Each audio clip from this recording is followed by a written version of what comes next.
Bénir le nom de l'Éternel.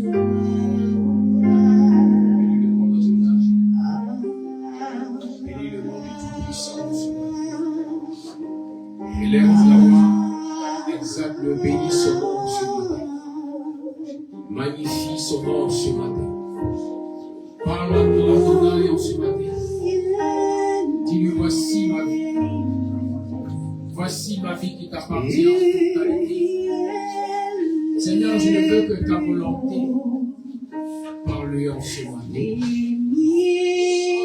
Rasco Télébé Sara.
Là où l'Esprit d'Adonai te conduit, il y a une certitude qui te conduit dans sa volonté. Il y a une certitude qui te conduit dans les victoires et les grandes victoires. Il y a une certitude qui te conduit dans les grandes positions. Laisse l'Esprit d'Adonai conduire ta vie. Dis, voici ma vie pour faire ta volonté en ce matin. Voici ma vie pour faire ta volonté, Adonai. Viens et conduis-moi. De même que tu as conduit David, tu peux aussi me conduire en ce matin. De même que tu as conduit la maison de Joshua, tu peux aussi me conduire en ce matin. Tu peux aussi conduire ma maison en ce matin. Mon esprit d'Adonai, prends le contrôle. Viens et conduis toutes choses. Viens et conduis ma vie. Viens que mon esprit repose en soumis à ta présence. Que je me soumette à ta volonté en ce matin. Que je puisse soumettre mon Dieu Père mon âme à ta volonté en ce matin. Mon esprit d'Adonai, conduis-moi ce matin.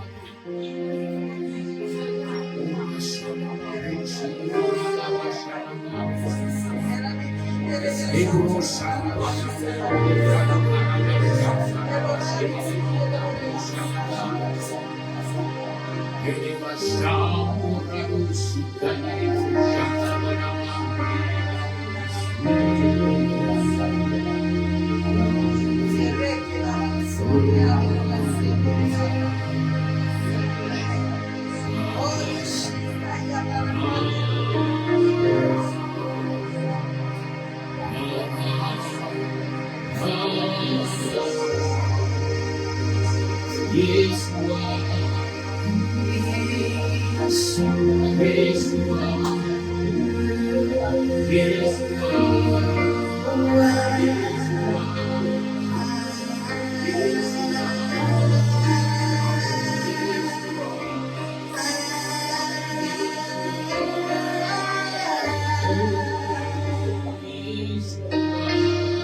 Conduit ce temps, Adonai, béni sois-tu, Seigneur.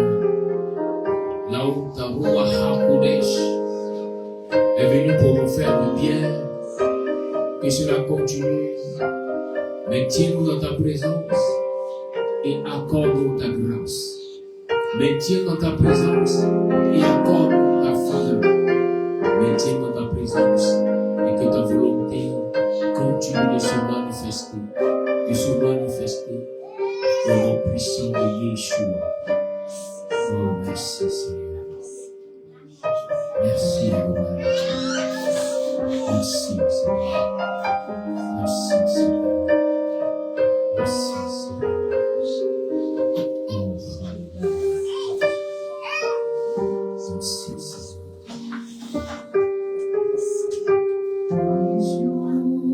Alléluia. Merci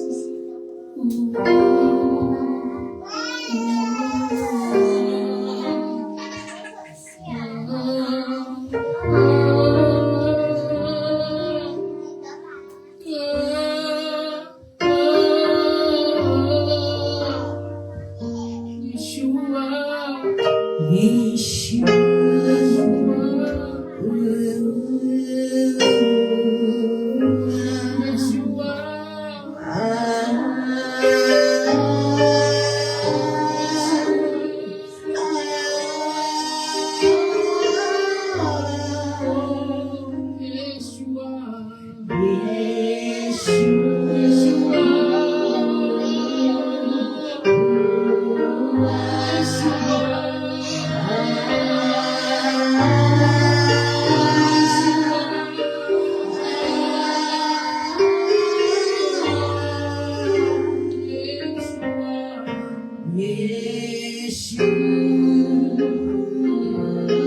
Le thème est toujours le même, à tes résolutions répondra le succès.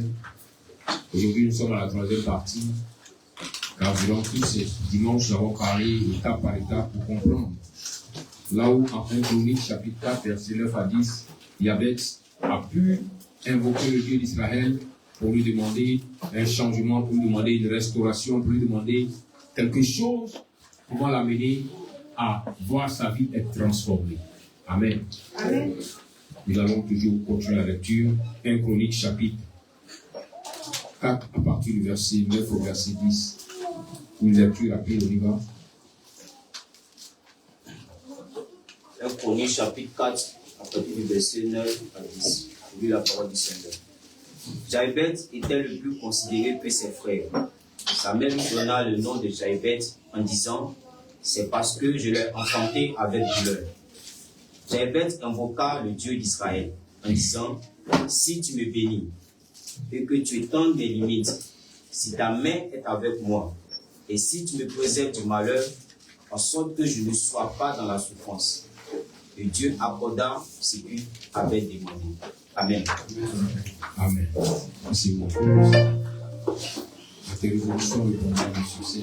On est parti aujourd'hui. Durant ces deux dimanches passés, nous avons parlé de la prière de Yabetz. Là où Yabetz avait demandé des choses très profondes à Adonai. Et sur les deux premiers dimanches, nous avons développé les deux premières portions de la prière de Yabetz concernant la bénédiction, concernant la croissance. Aujourd'hui, nous allons aller encore pour parler de la présence de Dieu, la présence d'Adonai. Lorsque Yabetz invoque le Dieu d'Israël, il lui dit: si tu me bénis.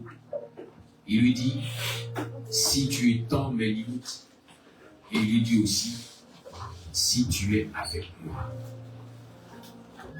Alléluia.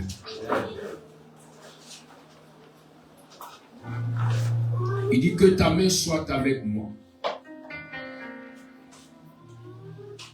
Pour te dire, bien aimé, que rechercher la bénédiction est une bonne chose, mais une bénédiction qui ne s'accroît pas,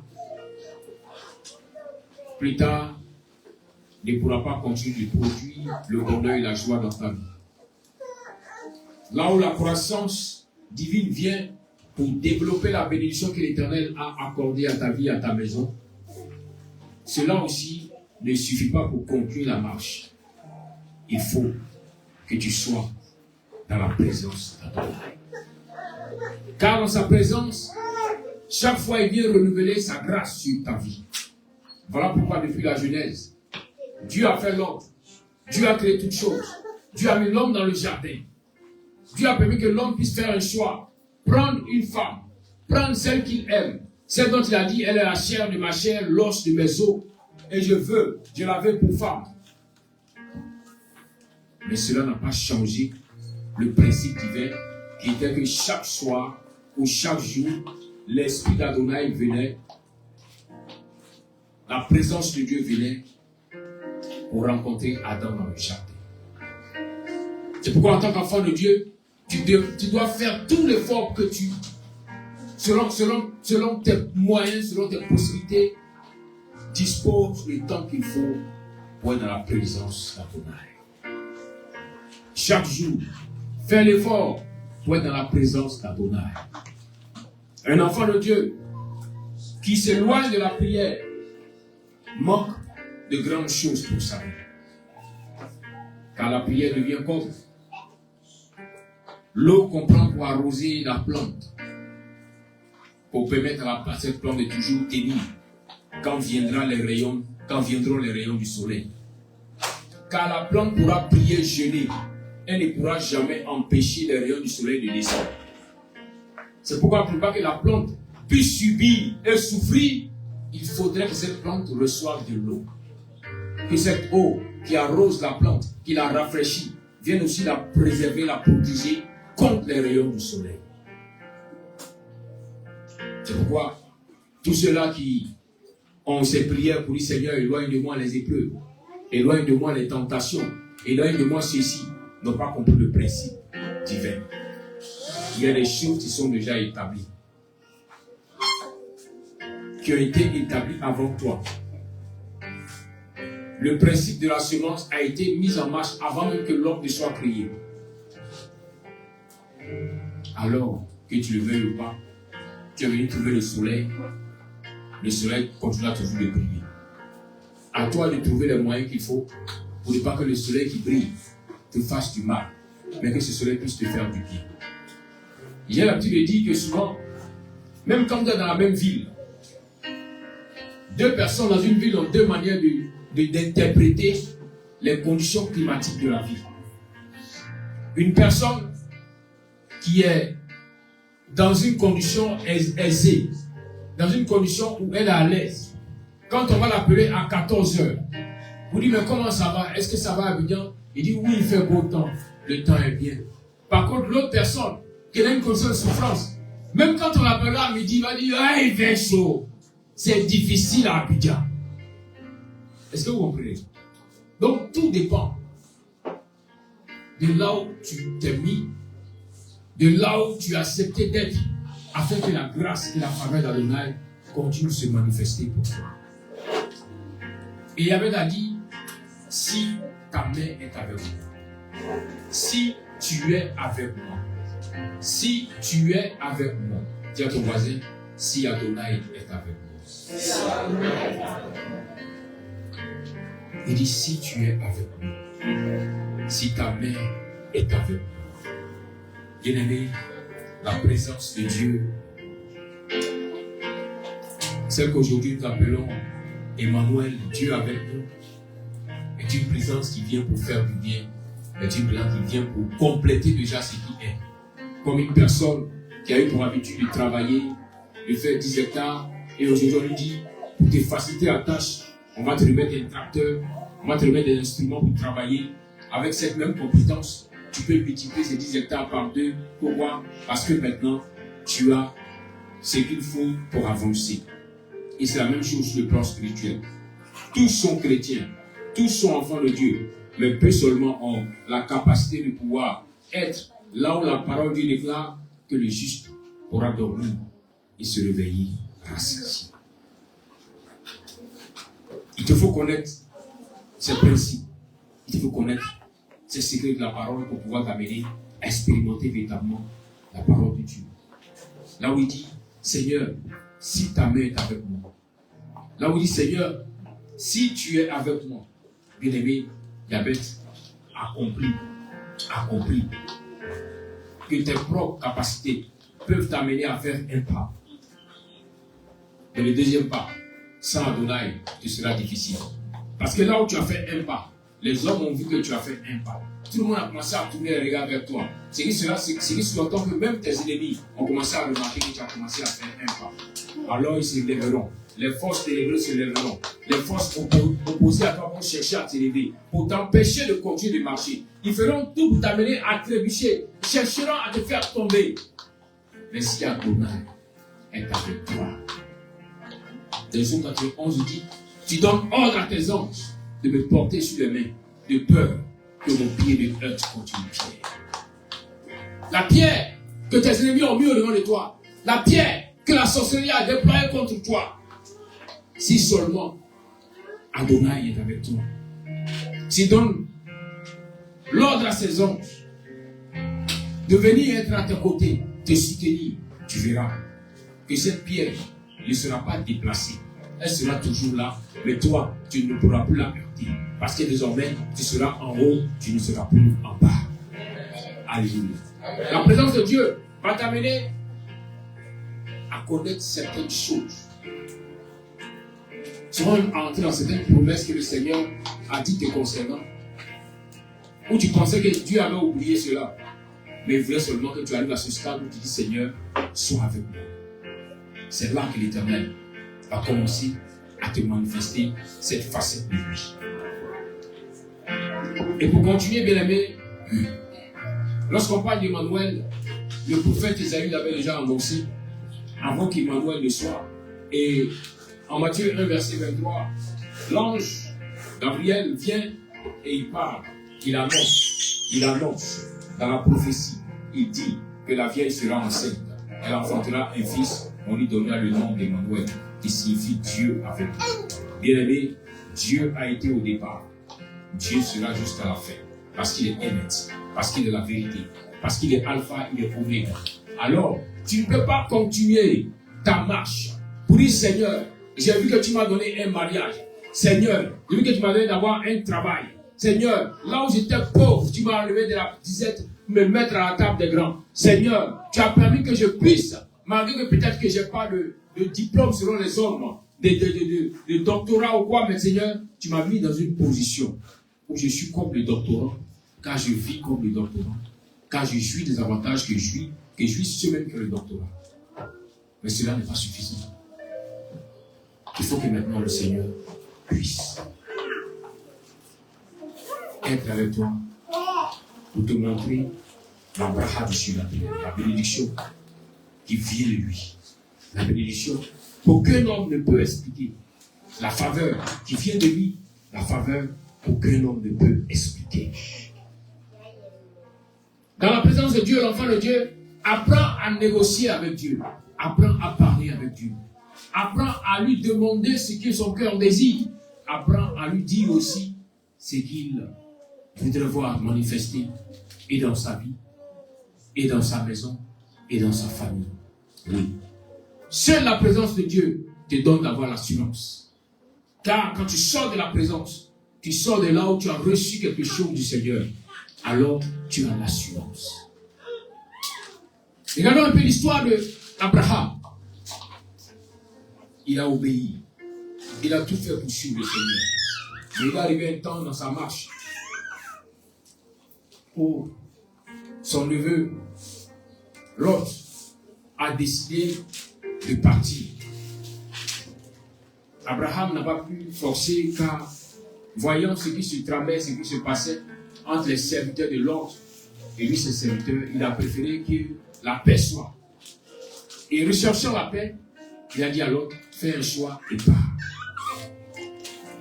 Et nous voyons que Lot a pris le chemin de la vertu, le chemin de la prospérité.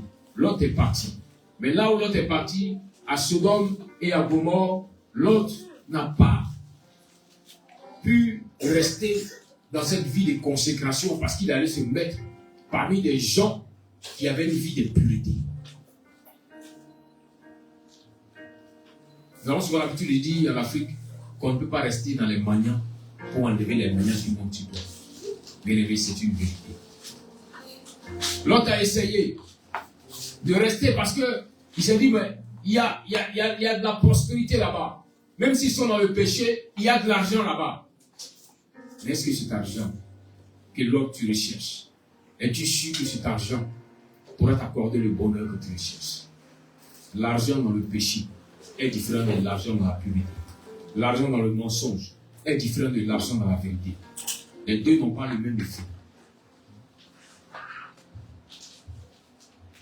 Et l'autre est parti. Et lorsque l'autre est resté dans cette contrée de Sodome et de Gomorrhe, il va arriver un temps où l'Éternel va décider de venir détruire Sodome, de venir détruire Gomorrhe.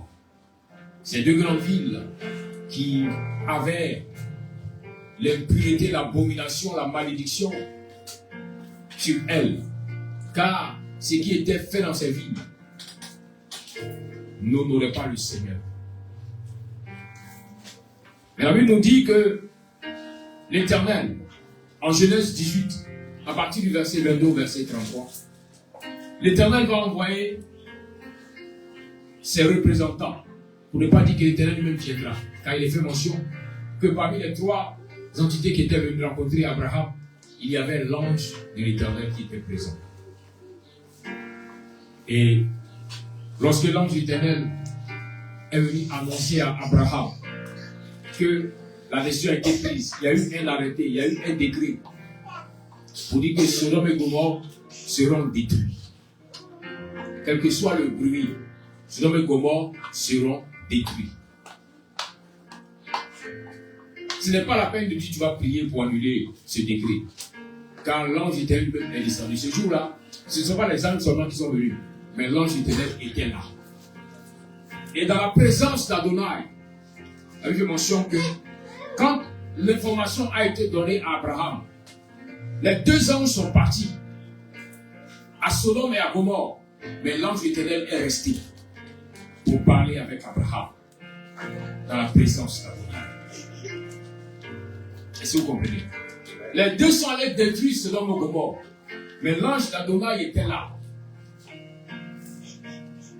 Bien aimé, le spirituel est plus intéressant que le physique.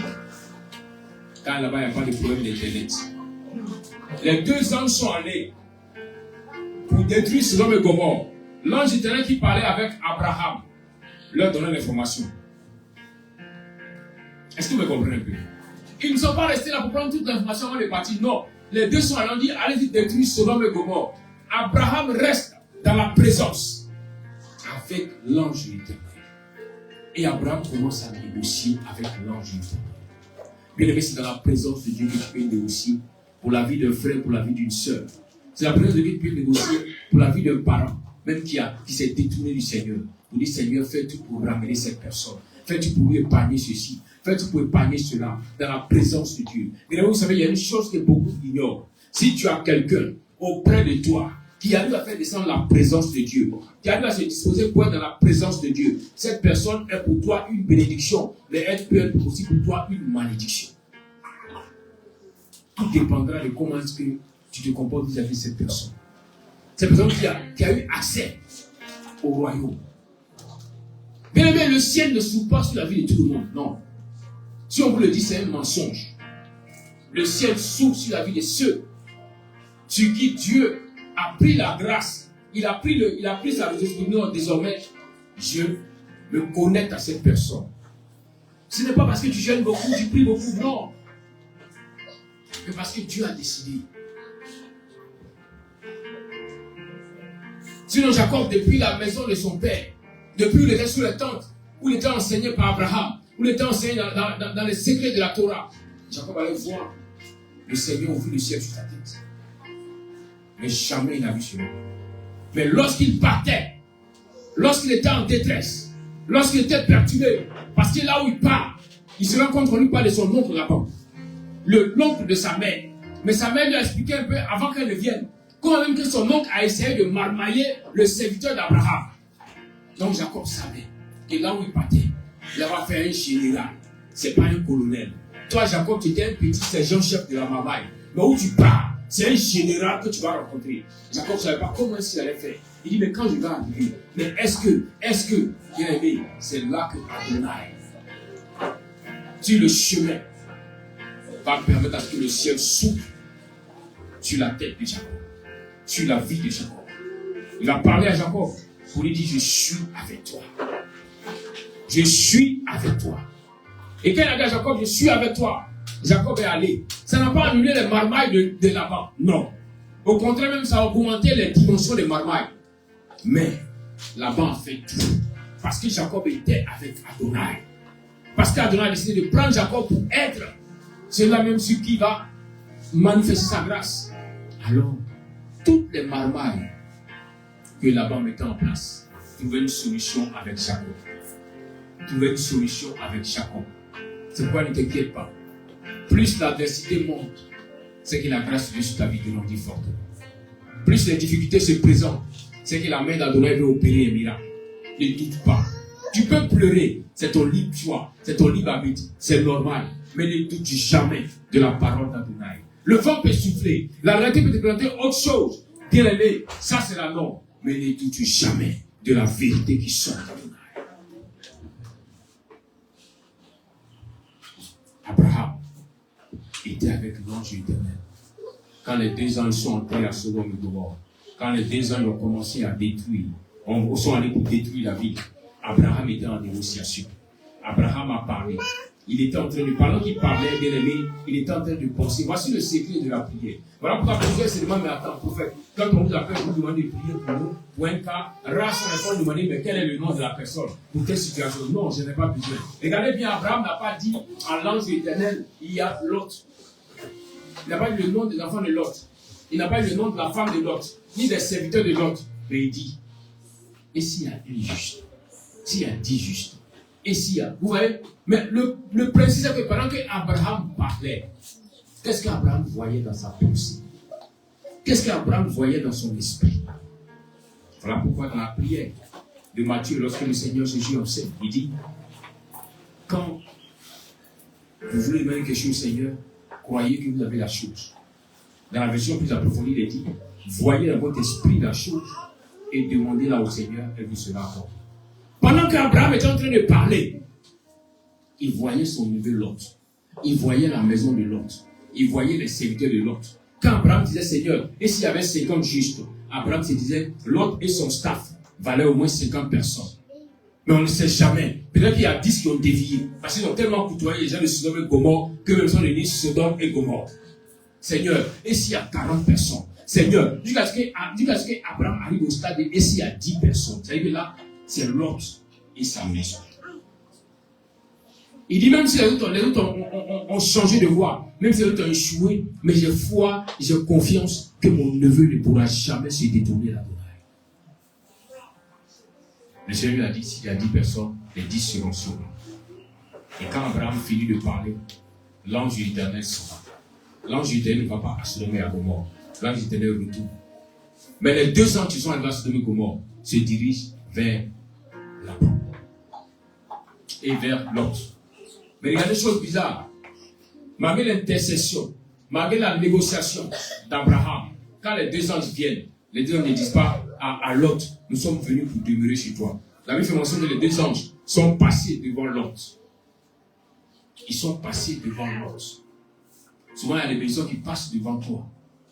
Pourtant, la bénédiction est venue pour toi, mais ça passe devant toi. Si ton cœur est un cœur disposé, est un cœur qui est rempli d'amour et de grâce, tu pourras discerner et saisir la bénédiction. Mais souvent, la bénédiction passe devant toi. Tellement que ton cœur est rempli de rancune, de haine, de colère, la bénédiction passe devant toi. Mais tu n'arrives pas à discerner pour la saisir. Mais l'autre, la Bible mentionne que l'autre était à l'entrée de la ville. Pour dire que l'autre, c'est vrai, à cause de l'argent, était allé dans cette ville-là. Mais l'autre n'était pas avec les gens de la ville. C'est vrai que l'autre était dans cette ville, mais l'autre ne marchait pas avec les gens de la ville. Si on aurait dit l'autre, on l'a trouvé en compagnie des gens de la ville, en train de jouer aux dames, en train de jouer à tel jeu, en train de faire tel affairage. Non, l'autre était seul à l'entrée de la ville. Et lorsque les deux anges passent, ayant pris l'aspect humain, mais l'autre avait le discernement, et c'était les gens qui avaient un cœur bon. Alors il leur fait la proposition, venez chez moi, venez boire de l'eau, venez manger. Et la Bible nous dit que les deux anges ont dit à l'autre, non, ce n'est pas la peine. Notre mission n'est pas de venir chez toi. Mais l'autre a insisté. Vous savez souvent, ton amour, dans ton cœur, t'amène à insister pour faire du bien aux autres. Même des gens qui disent, non, moi, je voulais t'aider au bon. Mais quand j'ai parlé une fois que tu n'as pas bien aimé, il ne voulait pas t'aider avant. Il est semblant. Il cherchait un petit argument pour s'appuyer l'esprit. Ah, moi, je voulais t'aider, mais comme tu as dit une fois, si dans ton cœur, il y a cet amour pour faire du bien, tu sentiras que, même quand la personne dit non, tu sens que vraiment, il faut que tu fasses du bien à la personne. Tu feras tout pour aider la personne. Et quand tu vas l'aider, tu vas comprendre le mystère qui dit que celui qui arrose sera lui-même arrosé. Celui qui arrose sera lui-même arrosé. Souvent, tu sens dans ton cœur qu'il faut que tu viennes faire une offrande à l'homme de Dieu, mais tu es hésitant. Tu dis, ah, je suis arrivé, j'ai vu que vraiment, lui, à quoi le voit, il n'a pas faim. Bien aimé, tu n'as pas encore bien compris le message. Celui qui arrose sera lui-même arrosé. Peut-être c'est une période où cet homme de Dieu vient de recevoir quelque chose du royaume. Et Dieu veut que tu profites de ce qui vient de descendre. Il dit, va et puis sème. Mais tu as hésité, le temps est passé. Maintenant tu cries à Dieu, Seigneur, aide-moi. Seigneur, fais ceci. Il dit, mais je te donne l'opportunité, tu n'as pas saisi l'opportunité. Voilà pourquoi l'apôtre Paul dit, c'est vrai, il est bon de prophétiser. Il est bon d'avoir des songes. Mais le plus mieux serait de demander le discernement. Un homme qui discerne est une personne qui ne rate pas une bénédiction. Il peut voir que la personne physiquement est un pécheur. La personne physiquement est dans des conditions très néfastes. Mais son discernement lui dit, ne regarde pas à ça. Fais des affaires avec lui. Tu seras béni. Ta présence dans la vie de la personne va apporter un changement. Et en retour, tu vas profiter de ce que la personne avait, qu'elle ne pouvait pas utiliser parce qu'elle n'avait pas cette grâce pour l'utiliser. Mais ta présence a fait que cette grâce vous a été accordée à tous. Ça aussi, c'est bon. Maintenant, tu dis, Seigneur, tu m'as donné le mariage, mais il faut que tu bénisses mon mari. Le matin, très tôt, tu as commencé à murmurer contre ton mari. Tu as commencé à bouder parce qu'il t'a fait des remontrances qui sont très souvent même la vérité pour te ramener à l'autre. Mais je trouve qu'il t'a mal parlé à cause de l'orgueil que tu as. Mais ce que tu oublies, si tu ne changes pas, et que ce dernier est une personne qui peut permettre à la présence de descendre, est une personne qui peut se retrouver dans la présence de Dieu, ses conseils devenant comme des conseils de Dieu que tu n'as pas suivis et donc tu vas en payer le prix plus tard. Ne pense pas que tu es incontournable. Non. Si tu n'es plus, quand tu es sous terre, demain, autre personne prendra ta place. Tu ne peux pas être incontournable. Quand les anges sont arrivés et que l'autre a insisté pour pouvoir les accueillir, les anges sont entrés dans la maison de l'autre. Les anges ont reçu la nourriture, le bien. Et la même information que les hommes de Sodome et Gomorrhe, leurs renseignements généraux leur ont dit, il y a des gens qui viennent d'arriver dans la vie, qui sont encore frais. Ils les ont frais. Ils n'ont pas encore été touchés. Donc si vous les prenez, vous serez encore bien ancrés dans la malédiction. Les démons vont bien se manifester. Alors ils viennent taper à la porte de l'autre.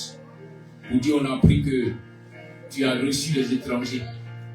Emmène-les nous, pour qu'on puisse s'occuper d'eux. L'autre dit, ah, moi je peux vous faire une offrande. Une offrande de mes filles qui sont encore vierges. Prenez-les, faites ce que vous voulez d'elles. Ils disent, nous, on ne cherche pas femme, on cherche garçon. Il dit, hey! Et la Bible mentionne que quand l'autre est sorti parler avec eux, ils ont lui-même, ils ont voulu commencer les arts qu'elle est sur lui. Alors les anges ont ouvert la porte. Ils ont saisi l'autre. Ils l'ont fait entrer d'abord. La première action des anges a été de frapper les gens d'aveuglement. Ils étaient là devant la porte, mais ils ne trouvaient plus la porte. Ils ne voyaient plus rien. Ils étaient troublés. Ils étaient mélangés.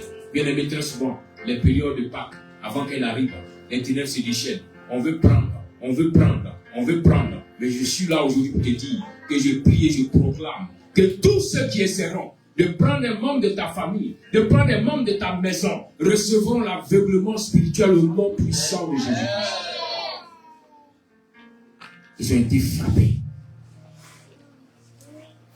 Bien aimé, il y a des conseils qu'on t'a donnés longtemps, tu n'as pas suivi, mais qui vont attirer sur toi une malédiction. Suis-moi très bien. La présence de Dieu est bonne. Elle est une bénédiction pour ceux qui suivent l'instruction. Mais pour ceux qui ne suivent pas l'instruction, elle devient une malédiction. Les anges font sortir Lot et sa maison. Ils disent à Lot, va. Va avec ta maison parce que nous allons frapper toute la ville. Ça veut dire que Lot a pris une mission. Lot même encore est rentré en négociation parce qu'on lui a dit, sors. L'autre lui a dit, permettez que je puisse arriver à cet endroit avant de frapper. Ils ont dit oui. Mais regardez, lorsque Lot sortait, lorsque Lot partait, la Bible dit que la femme de Lot s'est retournée pendant que c'était interdit. Pendant qu'on a dit, tu ne dois pas te retourner. Lot avait accepté. Ses enfants avaient accepté. Mais sa femme, elle a voulu faire à sa tête. Quand elle s'est retournée, elle est devenue une statue de sel. Et la question que tu dois te poser, pourquoi elle a fait cela? Parce que longtemps, l'autre lui parlait, elle n'écoutait pas. C'est elle-même qui a été à la base de la séparation entre Abraham et Lot depuis le départ.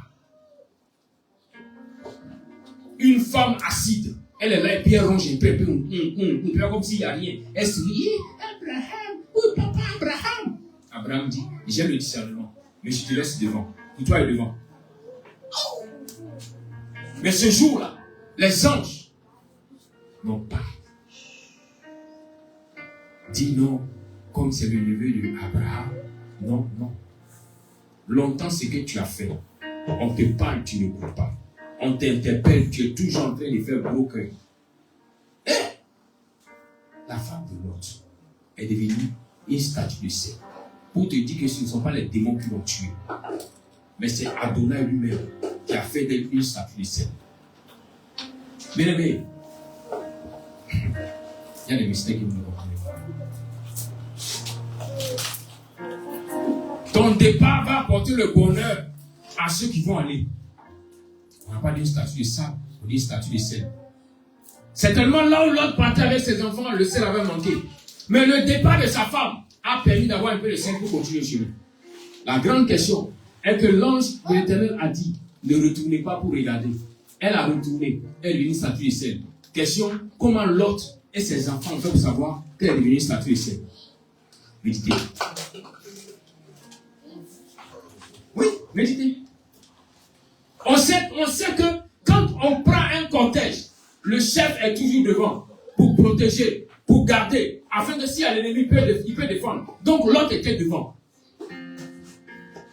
Si l'autre était devant, c'est que les enfants étaient où? Après lui, pour protéger leur mère.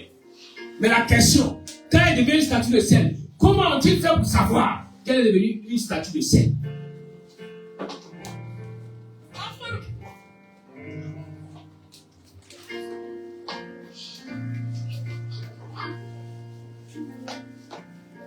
La présence de Dieu est une bénédiction pour ceux qui sont humbles, pour ceux qui suivent l'instruction divine. Mais elle devient une malédiction. Elle devient une malédiction pour ceux qui s'opposent à Adonai. Regardez l'histoire de Moïse. À chaque fois que Moïse s'est retrouvé devant Pharaon, Moïse n'est pas allé chanter. Mais quand Moïse s'est retrouvé devant Pharaon, Moïse appelait la présence de Dieu. Quand Pharaon voulait se poser, Moïse appelait la présence de Dieu qui était là. Mais regardez ce qu'il a fait de faisait aux gens d'Égypte. Au lieu de les bénir, ça leur posait des problèmes.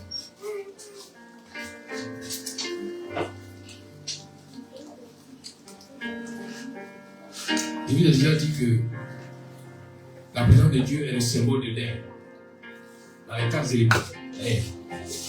Parce que la présence de Dieu est comme du vent. C'est pourquoi la roue à Kodesh, l'esprit de Dieu est comme du vent. On ne peut pas le saisir. Vous comprenez un peu? Et pour comprendre bien ce principe de l'air, avant de comprendre ce principe de l'air, il faut d'abord savoir que pour entrer dans la présence de Dieu, si ton cœur est chargé, Si ton cœur n'est pas en joie, ça ne vaut pas la peine que tu entres dans la présence de Dieu. Sinon, ça va te causer des problèmes. Ceux qui entrent dans la présence de Dieu, qui sont bénis, sont ceux-là qui entrent avec la joie, avec le bonheur, avec la paix. Ils sont contents et ils rentrent dans la présence. C'est pourquoi David, dans le psaume 100, verset 2, il dit: servez Adonai avec joie. Venez avec allégresse en sa présence. Vous comprenez? Si le cœur n'est pas rempli de joie, tu vas beau chanter, crier à Adonai, sa présence ne descendra pas. Ton cœur empêche sa présence de venir. Mais quelqu'un qui est en joie, qui est en paix, même dans la rue, en train d'adorer, peut sentir que la présence de Dieu descend. Parce que son cœur est tout entier à l'intérieur. Alléluia. Amen. Si la présence de Dieu est symbolisée par l'air, c'est qu'il s'entend que partout où il y a l'air, la présence de Dieu peut se manifester. Partout où il y a l'air, la présence de Dieu peut se manifester.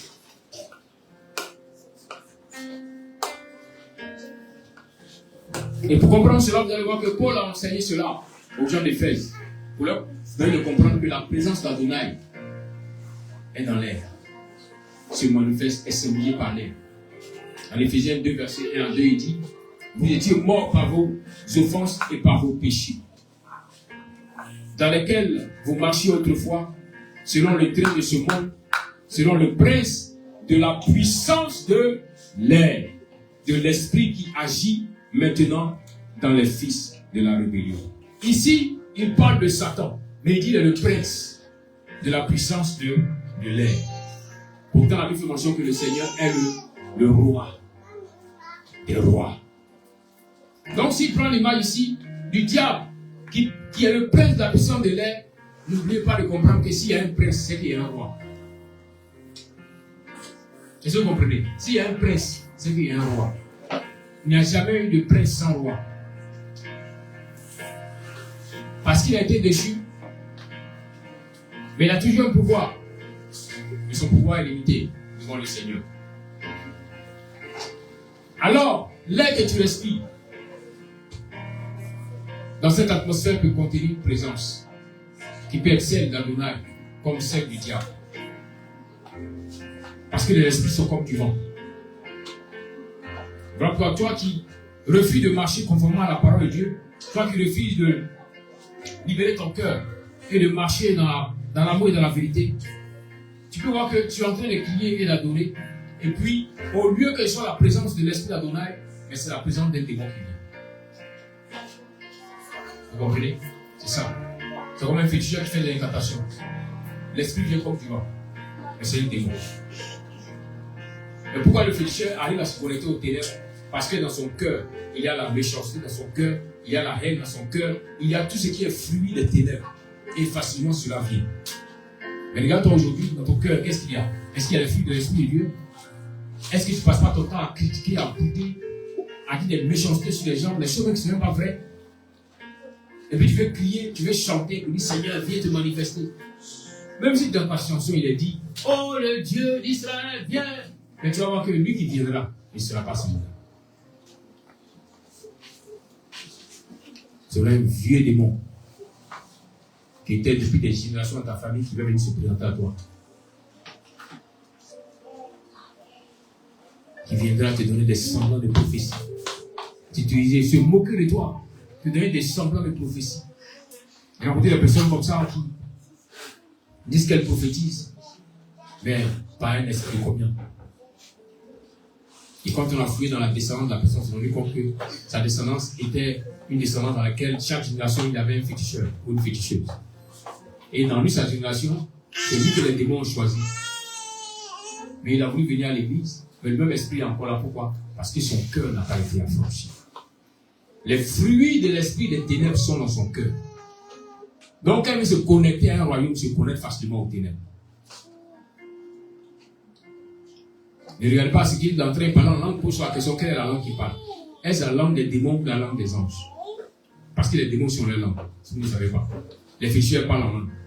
Les marabouts dans cette dimension d'incantation parlent en langue. Ah, ok.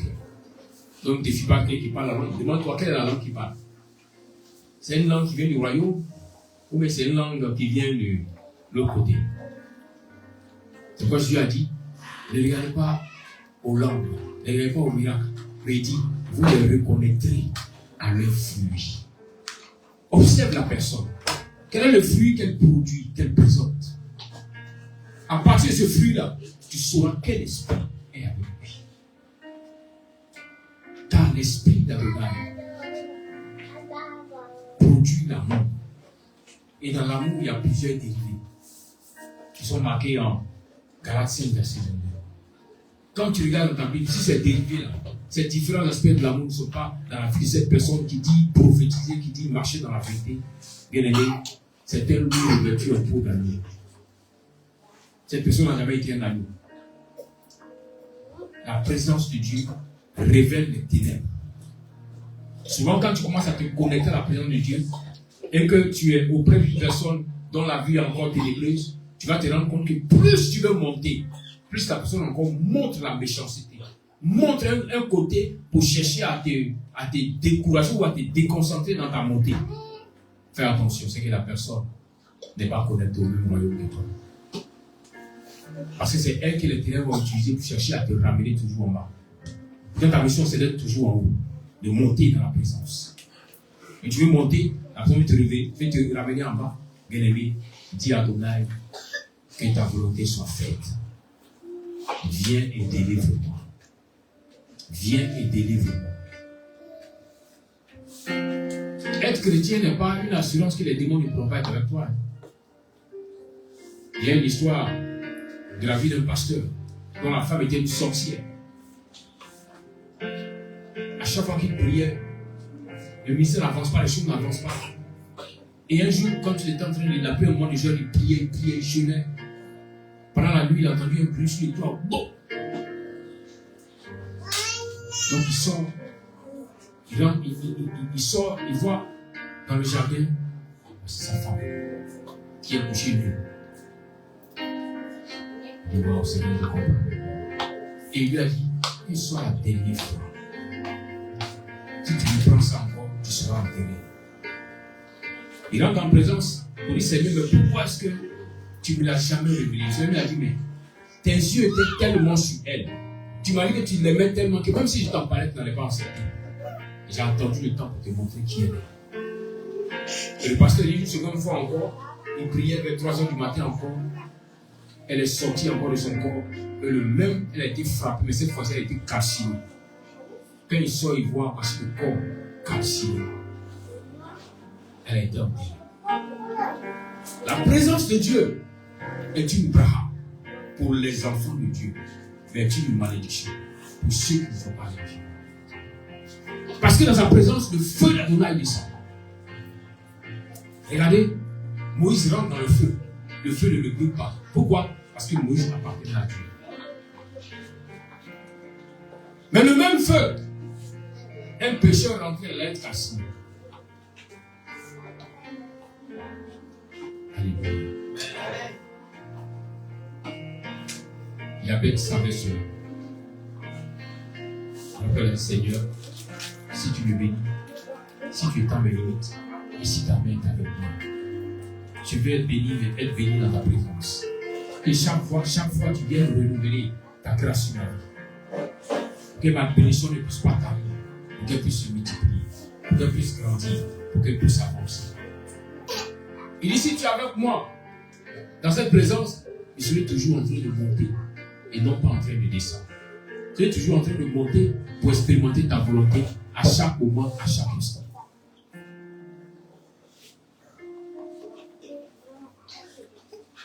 Bien-aimés, nous devons nous mettre dans les conditions qu'il faut pour que la présence d'Adonai continue de descendre. Si tu constates que dans ta maison, la présence d'Adonai n'est pas acceptée par tous, commence à mettre de l'ordre dans ta maison. Si tu constates que dans tes activités, la présence de Dieu n'est pas acceptée par tous pendant que tu es le leader de l'activité, le responsable, commence à mettre de l'ordre. Commence à mettre de l'ordre. Sinon, si tu continues dans la présence, il y en a qui seront frappés. Tu peux être responsable d'une structure et puis il y a des gens que tu as embauchés. Ces personnes sont manipulatrices. On est fétiche. Trouve le temps pour interpeller ces derniers. Dis, je suis avec le Dieu d'Israël. Si vous voulez faire vos trucs, faites attention parce que si vous venez avec ça ici, ça va vous créer des problèmes. Avertissez avant qu'il ne soit trop tard. Avertissez. Et s'ils s'entêtent, ils pourront devenir une statue de sel. Mais là au moins, vous aurez averti. Allez-y et puis méditez. Comment se fait-il que l'autre et ses enfants ont pu voir la statue de sel pendant qu'il était interdit qu'ils se retournent pour regarder en arrière. La Bible n'a pas dit qu'ils sont désobéis aussi pour regarder en arrière. Mais comment ils ont pu voir la statue de sel? Que le Seigneur nous bénisse. De là où tu es assis, tu vas baisser la tête et tu vas dire merci au Seigneur pour sa parole. Tu vas dire merci au Seigneur car tu veux être désormais dans sa présence. Tu veux être désormais dans sa présence pour pouvoir avoir accès à ce que ton cœur désire. Pour pouvoir voir ta maison être bénie. Pour pouvoir voir tes activités aller de l'avant. Parle au Seigneur. Merci.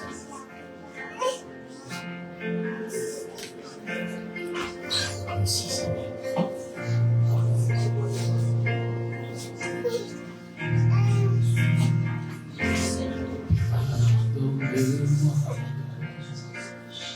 Seigneur, Jésus est mon sauveur. Pardonne-moi, Seigneur, pardonne-moi, Seigneur, pardonne-moi, Seigneur,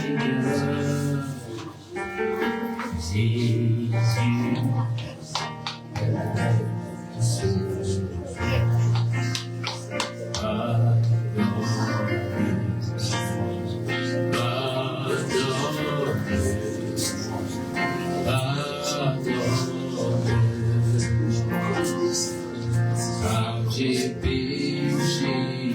Pardonnez-moi, pardonnez-moi, pardonnez-moi. Je suis souillé. Pardonnez-moi, pardonnez-moi, pardonnez-moi. Le Seigneur nous pardonne. Toutes les fois où tu as voulu te révéler, toutes les fois où tu t'es révélé, toutes les fois où tu as désobéi sciemment, toutes les fois où tu as fait ce qui n'était pas bien pour la gloire du Seigneur. Donc pardon afin que là où tu vas entrer dans sa présence, qu'il ne soit pas la malédiction, mais que tu puisses être dans la bénédiction. Parle au Seigneur. Pardonne-moi, Seigneur.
Pardonnez-moi, pardonnez-moi,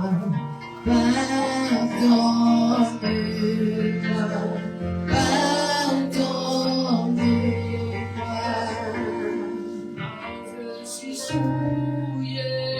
Pardonnez-moi, pardonnez-moi,